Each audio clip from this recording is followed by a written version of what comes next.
Hello. Jane just asked me to share a little bit about how I got involved in doing a research degree and my plans for the future. So Paul and I, my husband, we finished at Moore College a few years ago, and he took a position at the Cathedral at Parramatta, and we had 2 daughters in the 2 years after college. I was involved in bits and pieces of ministry, but I just want to be intentional to continue to develop the gifts God had given me. And I thought it would be maybe easier to do that in a bit more of a formal capacity.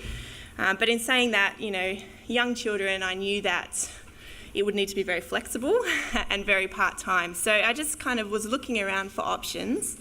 And at the time, Paul was considering to take a job at a theological college in Papua New Guinea.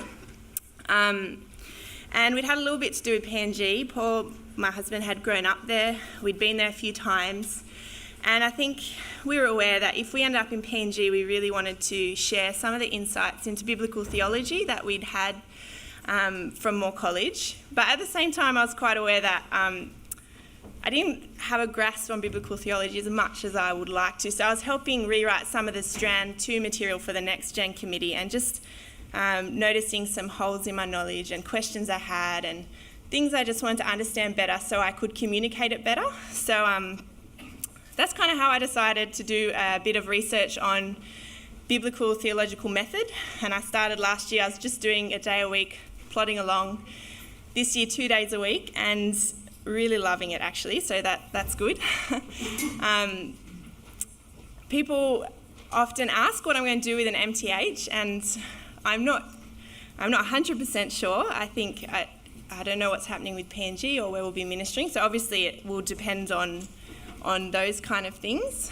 But I'm just very, very grateful that I can spend these quite busy years just developing research, writing skills, and God willing, there'll be somewhere for me to serve with them in the future. So that'll be good. And of course, if you need any research or writing help, I'm more than happy for job offers. Jane just asked me to end by reflecting on what kind of women should do research or consider doing it. And I don't have a particularly profound answer. I think research is really important. We really need people to do it. So if you like reading and writing and thinking, and you have a day or two that you could give to it, then maybe that's what God is calling you to be faithful to. And you can keep me company in the library, so that would be nice too.